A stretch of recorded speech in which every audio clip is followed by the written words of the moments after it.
Aujourd'hui, j'avais envie de prendre la plume. Aujourd'hui, j'avais envie de vous parler de mes sentiments du moment. Et en ce moment, j'ai l'impression que le mot mi-chemin correspond à beaucoup de situations dans mon quotidien. Être à mi-chemin, à mi-parcours, ni à la traîne, ni en avance. C'est un peu comme se retrouver dans un no man's land. Et pourtant, je suis contente d'y arriver là, à ce mi-chemin. Oui, j'y suis. 2 opérations, 16 séances de chimiothérapie, 14 séances de radiothérapie plus tard, enfin 14 sur 28. C'est un sentiment assez bizarre, car même si je suis ravie d'être là, c'est certain, en réalité, je ne sais toujours pas si le traitement est efficace. Ça, c'est une vraie question pour moi.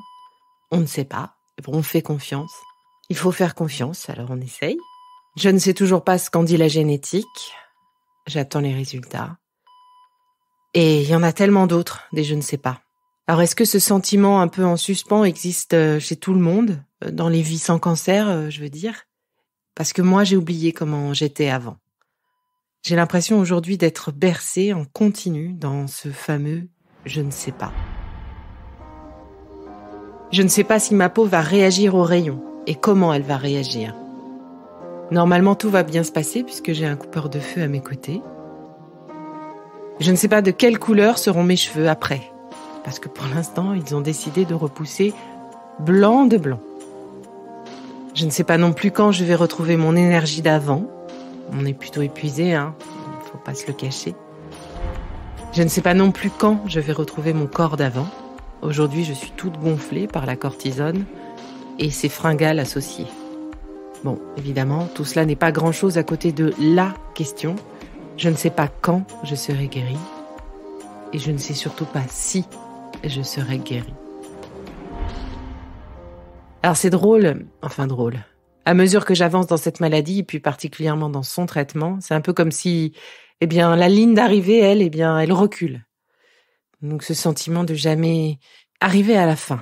On voit le bout du tunnel de chaque portion de route et à chaque fois il y en a une nouvelle. Alors au début, lorsque j'ai appris que j'étais malade, j'ai pas du tout écouté les conseils des médecins. Je suis allée sur l'internet. En même temps, je sais pas qui écoute les médecins sur ce point-là, hein.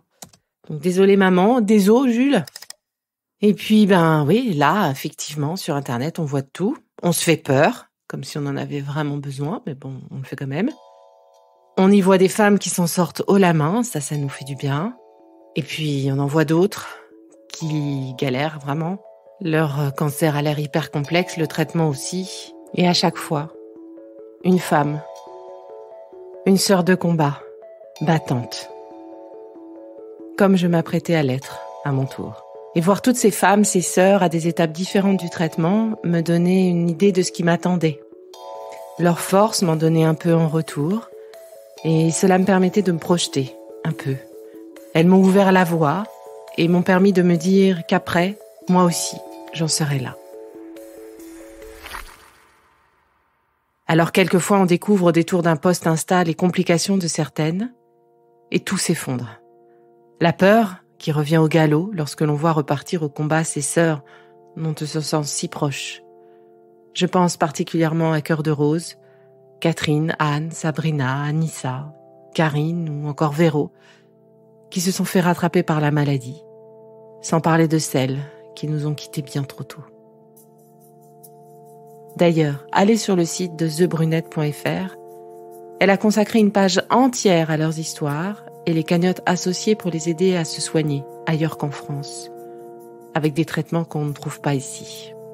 Alors merci Émilie, pour elle, pour nous, pour ce que tu fais avec ta part de voix qui compte et tes mots qui touchent.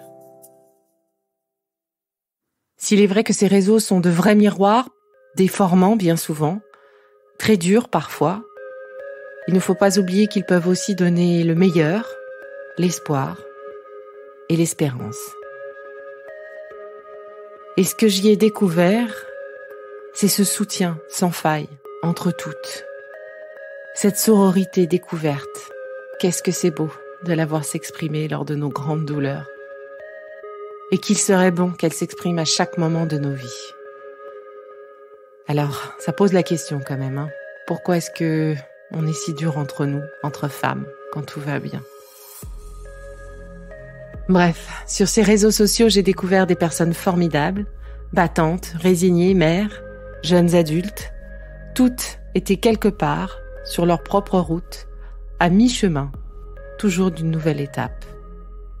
Alors, ce mi-chemin, est-ce la moitié vide ou la moitié pleine? Je pourrais vous répondre que c'est un peu comme un baromètre en Bretagne, tiens. Ça change tous les jours, ou presque. Et une spéciale dédicace à Silène et son compte, Le cancer de ma vie. La voir se trémousser chaque jour donne toujours un peu de baume au cœur. Elle est toujours pétillante, elle est toujours drôle, malgré sa double mastectomie à venir. Quand je vous disais, débattante. Alors avec cette maladie, je n'ai pas eu le choix de me réapproprier. Mon corps, ma tête, mes pensées. Impossible de faire autrement que de penser un peu plus à moi avant les autres. J'ai encore un peu de travail là-dessus, mais j'ai progressé. Et pour traverser cette maladie, je crois qu'on n'a pas le choix de cette mise en perspective. Elle se fait presque insidieusement. Et tout d'un coup, certaines histoires nous paraissent futiles. Se prendre la tête sur des bêtises n'a plus sa place. Se mettre en colère pour des chaussettes qui traînent non plus. L'écoute des autres se fait plus profonde et laisse moins de place au superficiel. Et puis il y a ce moi qui devient un nous, encore plus beau, plus fort, plus intense, avec tout ce que j'aime, tout ce qui compte, tous ceux qui sont là. Et il en reste même un peu pour ceux qui sont partis. Alors je me rends compte aujourd'hui que ce mi-chemin touche finalement tout ce qui me concerne en ce moment et touche tout ce qui concerne ce cancer aussi.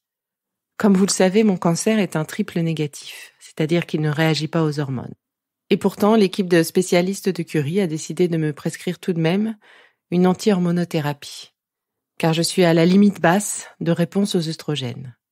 Disons que lors des premiers tests de ma première ponction, les cellules qu'ils avaient récoltées alors ont réagi un petit peu. Ça s'est pas retrouvé après, mais ils décident de prendre cet espoir-là, de me donner cet espoir-là et de me donner ce traitement d'anti-hormonothérapie. Là encore, je suis pas vraiment rangée dans une case. Je suis à mi-chemin. Et puis, pour finir, ce fameux mi-chemin touche aussi mon état de fatigue et de besoin de soutien. Après la chimiothérapie, on se dit que l'on va vite reprendre de l'énergie.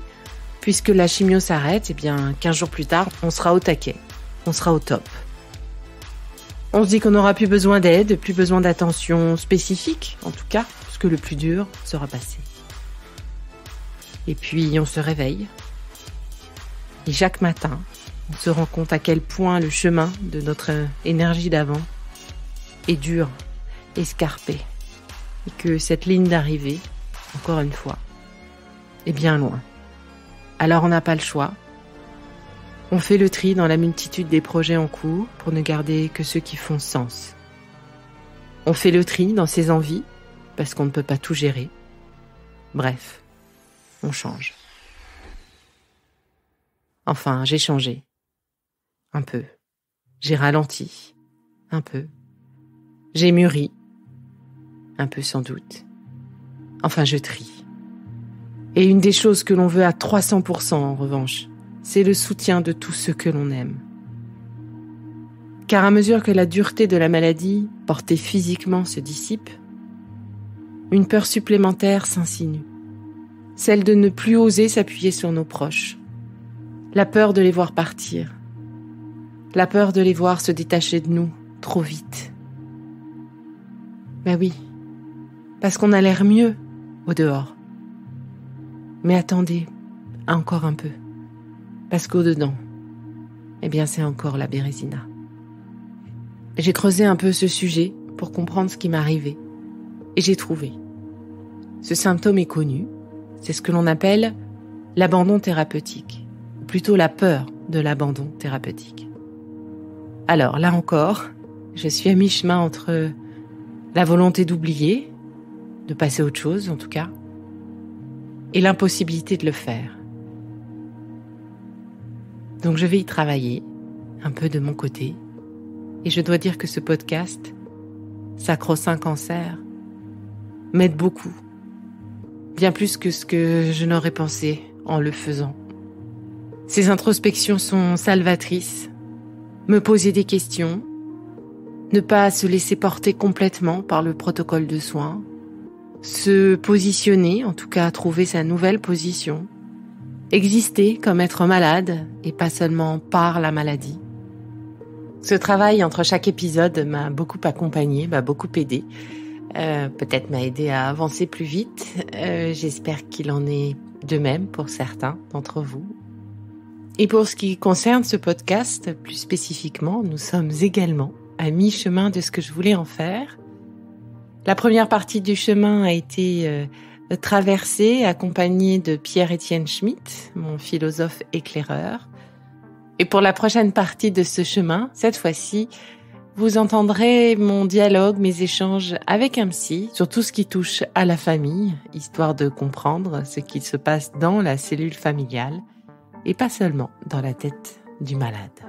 Je vous dis donc rendez-vous dans un mois et si ces épisodes vous parlent, vous aident, n'hésitez pas à me le dire, ça me fera plaisir évidemment. Et si vous souhaitez que j'évoque des sujets en particulier, et bien surtout, proposez-les-moi. Je vous embrasse.